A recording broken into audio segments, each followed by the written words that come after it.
Hi everyone, today I will be telling you about the mostly used calculation device other than the real calculator that we use nowadays. The abacus. The mysterious, the interesting and the most exciting calculation tool. As one can imagine, how difficult would it be to count without numbers? There was a time where numbers did not exist.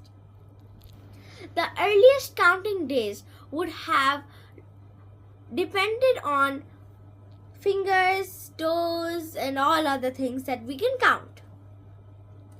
But for greater or larger numbers, people would depend on natural resources that are available to them. Maybe like stones, pebbles, seashells, leaves, oysters, anything.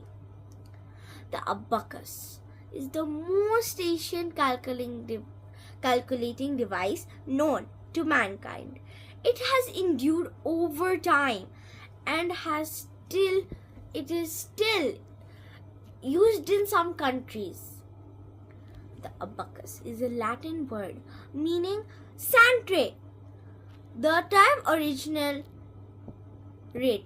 from the Arabic word ABQ, which refers to dust or sand.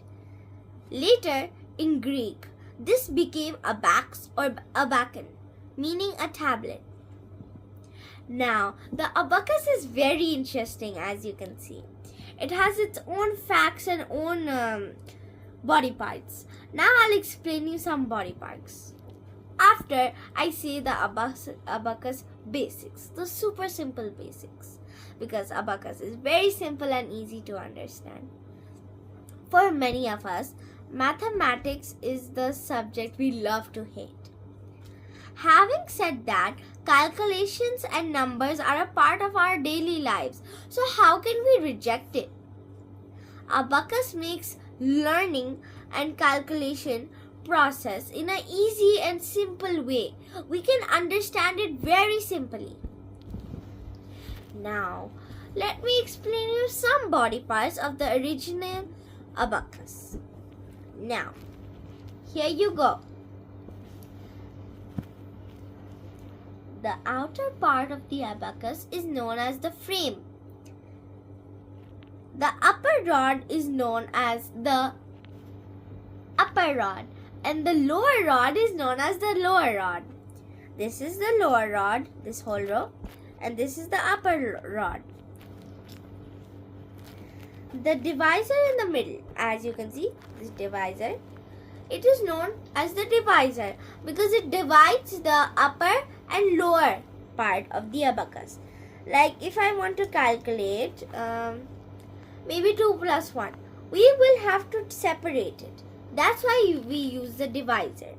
Do you see these long rods in the middle of these beads?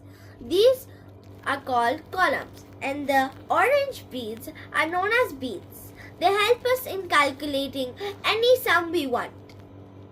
Now, the value of abacus, like abacus numbers, we always start from the ones rod. It's over here. Do you see these white dots? They are called the unit points. Whenever we start a sum from the ones place, we use the unit points. We always start calculating from there. From there we go to the tens, and then the hundreds, and then the thousands. But we will learn that way later. Now, this is the end of part 1. I will tell you part 2 later in my next video. Thank you.